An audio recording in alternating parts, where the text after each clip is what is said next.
What's up, y'all? I had a hard day today. I woke up, everything was fine. I went through the day and everything was fine. But when I got to the middle of the day, something wasn't fine. It was unexpected. And I had heard about it, I guess, last week or the middle of last week. I don't know. Um, y'all, you know, if you try to brush something off like it ain't nothing and you act like it ain't nothing, I guess later on something to come to see about you. And I thought it wasn't nothing, and I've been getting along from the time I heard about it. I've been getting along pretty good. Y'all been on here with me. I've been getting along pretty swell.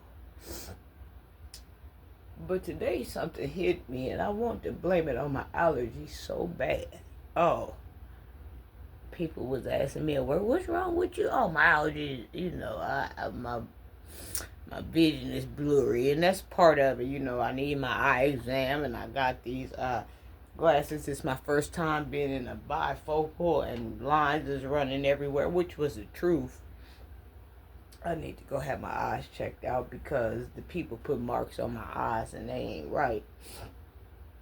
But getting back to the main story that I guess I've been avoiding Vito. And I'm not going to go too deep into this. I just want to leave something beautiful with somebody, with some family members, or something that somebody could share. Because I found myself needing it today, and I didn't even know I was going to need it. Just something, beautiful to help, people get through, family get through, friends get through, because what can I say about a legend that was well loved and highly respected? What can you say? Um, I'm sorry, y'all. I just want to. I wrote a few notes here. It's kind of gonna be all over the place or whatever. Um, I just want to leave something beautiful to share. This this video is dedicated to V Dog. I am going to miss you.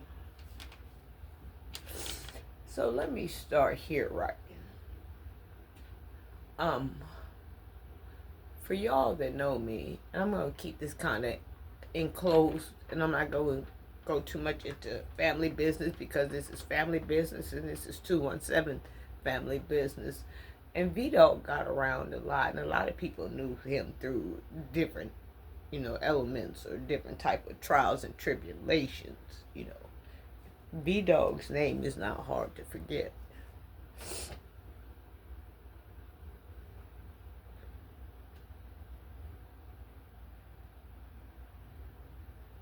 Them green eyes ain't hard to forget.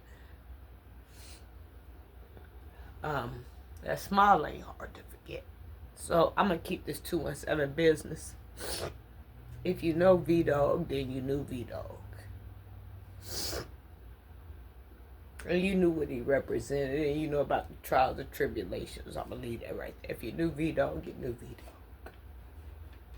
But I'm gonna start this here. Y'all know that me and my mother were very close. When we was in love, we was in love. But when we was soldiers at war, we was on the battlefield. We was in the battlefield. But going back to a time when me and my mother was very, very close, and we traded war stories, and she would talk to me and teach me and learn me. She talked about things that was going on in her life, younger years, before the drugs came in, before her life was ruined. She talked to me about this good life that she lived. And there was these apartments called Greenwood Manor here, and if you know about Greenwood Manor apartments, then you know. She lived in Greenwood. And V Dog's mother had an apartment, and she lived in Greenwood. So my mother would always talk to me late night while we would be on the porch, mosquitoes, and at 2 and 3 or 4, 5 or 6 in the morning. And she would always tell me about, I don't even know if I was in the world yet. And if I was in Pampers and I didn't know I was in the world. I was months born into the world. And she would tell me how, when they lived in Greenwood, that my older brother and Vito were best friends. They grew up together and they always ran together. And fast forward 4 years later, I was out, handling my business, doing what I need to do. And a male friend came up that I'm acquainted with, but I'm more good friends with his middle brother, I think that is. Older middle brother or something like that. I'm sorry, y'all. And he said, hey. I said, yeah. He said,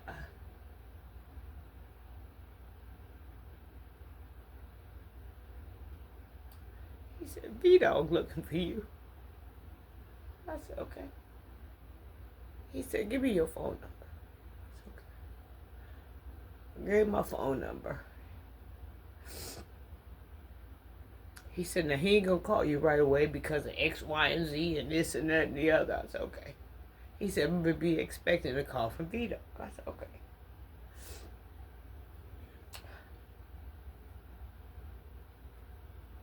So finally the phone rung, and it was V-Dog. And he said, hey. He said, we talked, what's up, how you doing, this and that. He said, I need you to handle some business. He said, I know you the only one gonna handle it and see it through. I said, okay. So he told me what all I needed to handle, who I need to talk to, who I need to get in contact with, and he needed me with a paper and pen. He needed me writing things down. I need to write case numbers down. I need to write years and dates down. He told me what I was on the lookout for. So I followed the chain of command. I did what all he wanted me to do, and it was in the midstream. It was conversing about what you said, what they said, the time and the date, the year. I was holding it down. And so, through this, a lot of conversations, like we would talk, I guess maybe like every 2 or 3 weeks or something like that. And I would tell him what they said, and I would tell them what he said, and this and that, and the mail was coming to my house, and, we were trying to get everything together, right? Well, while we were trying to get everything together and we was looking for an outcome, when we got the outcome, it wasn't the outcome that we wanted. He was ready to touch down. So it wasn't until maybe about 3 years later that V-Dog touched down. And in the midstreams of our phone conversations, I'll never forget this.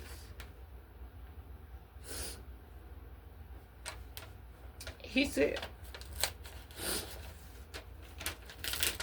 Makara, do you know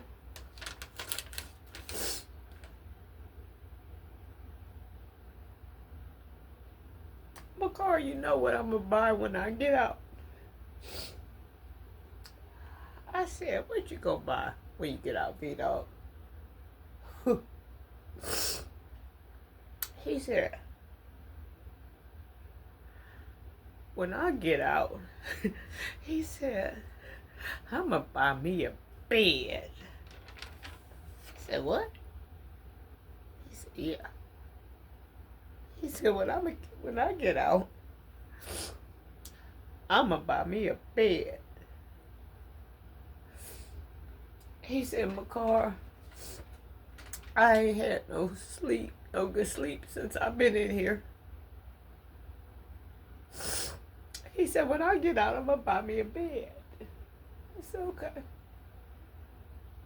I didn't think it was nothing, really nothing. He wanted a bed, he told me about, he ain't had no good night's rest since he been in there. He said, when I get out, I'm going to buy me a bed. I said, okay, V-Dog.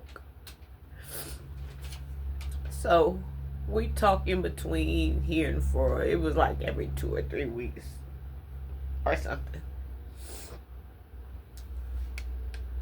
So in the meantime of us not talking, I'm on the phone handling the business that he want me to handle, and I'm writing everything down because, V-Dog was like that. You had to be critical with V-Dog. He wanted times, he wanted dates, he wanted what they said, he wanted it word for word. He was straight up, you better not leave nothing out because he knew something was missing. And I had mail coming to my house that he sent this, that, and that, and this. So he called about 2 weeks later to find out what was the word. And I reported to him, what was going on and what they said and the list. And it was a long list that fell to your knees from my house to your house down to Argentino. Or whatever. And so he hit me with it again. He said, McCall, when I get out, you know what I'm going to buy? He had all this time on his hands, and I'm thinking he finna come up with something new. I said, V-Dog, what you gonna buy when you get out? He said, I'm gonna buy me a bed when I get out. So at this point, I knew that this bed was something of importance to him. So I laughed. And I'm saying to myself, a man of your caliber that had all of this money, that had all this money run through your hands, and every shoe that come out, every lambskin coat, every hat that you bang to the left, all you want is a bed. I was chuckling to myself. And he said, yeah, but this time he described the bed to me. He said, I want me a bed to sit up, this high, and I want my bed to be comfortable and cozy. I'm going to buy me all these extra pillows, and I'm going to prop my feet up on some of these pillows. I want me a bed. He wanted a bed. He said, I don't care how much it takes. I'm going to invest all of my money into a bed.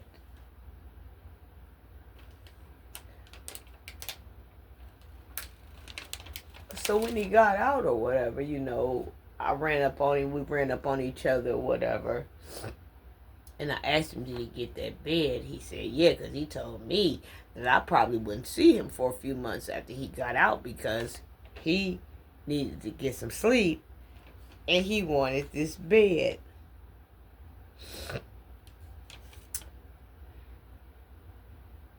But aside from that, I was going through some things when he called. And he wanted to know, what's going on? What's going on with you? Because you my baby sister. What's up? Holla at me. What's going on? I can tell through your voice, something ain't right. And this was 4 or 5 years ago, when I was going through medical school. And I told him that I was ready to quit. I was ready to stop because things were getting beyond my head. They were announcing math that I didn't know anything about. And when I was in high school, I didn't know anything about it. When I was in junior high, I didn't know anything about it. I was dumbfounded, so I was ready to quit. He said, oh no, you ain't quitting. He said, you ain't coming up out of there. He said, you got something to prove.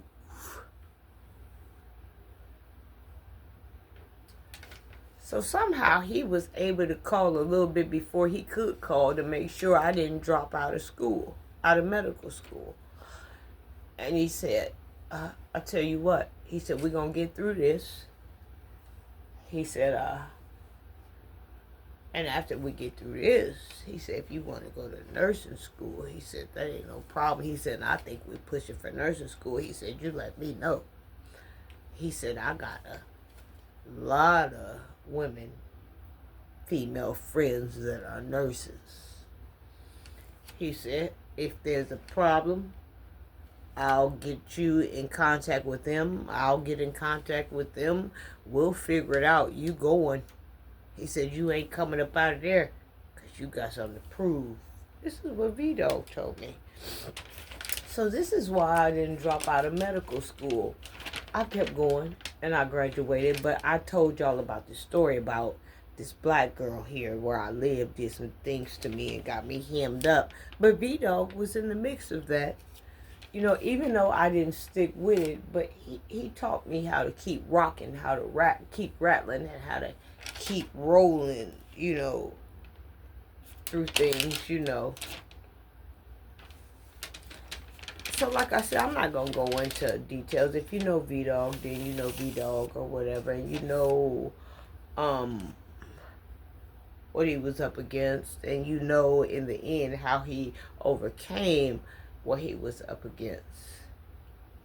But the thing that saddens me, you talking about somebody, a man that was in high ranking in the world that he was in, that he lived in. He was in very, very, very high ranking. And he had all these ops around him. He knew all about a pistol. He knew all about a gun. He knew all about a Uzi. He knew about the ops. And I'm just going to talk some real shit to you. He knew about the GDs. He knew about the Crips. He wasn't affected by any of those things. And to come out and overturn his life and not even be taken out by a GD or taken out by a Crip, that just doesn't sit well with me. To be taken out by someone that was riding close to, somebody that you trusted, somebody that was right next to thee, that just don't sit too well with me. When I got the call, you know, and I heard how it went and where that bullet traveled to, it just blew me back.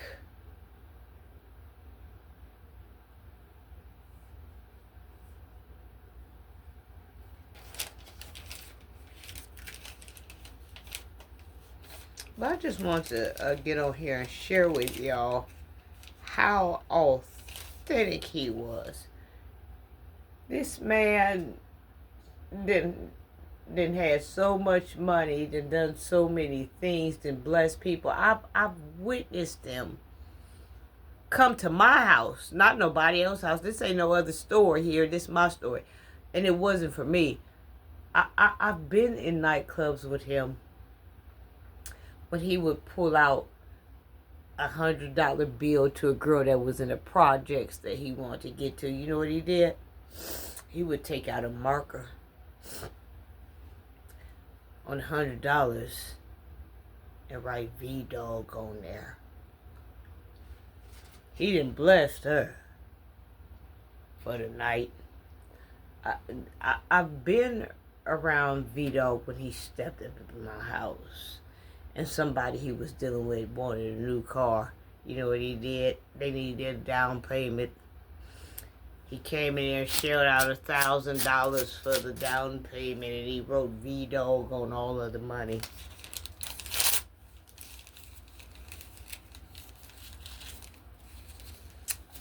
I've always been able to keep an open line of communication with him through his mother, because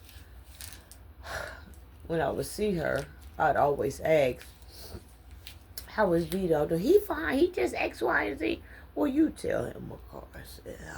I'm always able to shoot a kite. You see what I'm saying? Not just with him, but a lot of these boys. That's why I tell y'all, you know, regardless of what went on, I know it's hard, but I always encourage y'all to love on one another, because you never know what could happen. And when they go, it ain't no more of that. It ain't no more. It ain't no more Michael Jackson moonwalking. It ain't no Barry White with the orchestra. It ain't no more Vito, brown skin with the green eyes. It ain't no more. If I had known that, I would have did something different, you know.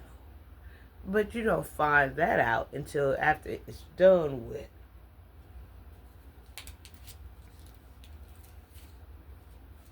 But I just want to get on here and share some beautiful things because all day long I wanted to be my allergies. And like I said, this happened, I guess, last week, and I was okay. I've been okay up until today. And y'all know I've been dealing with some things where I go. I'm trying to deal with that, and then I get hit with that.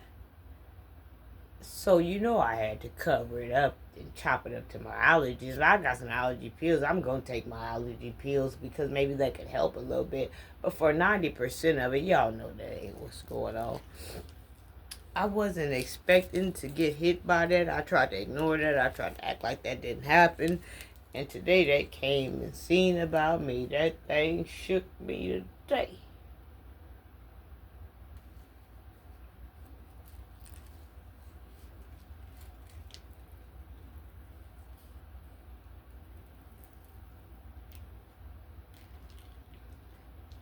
Just make me feel like what I worked on to get you to land didn't mean nothing.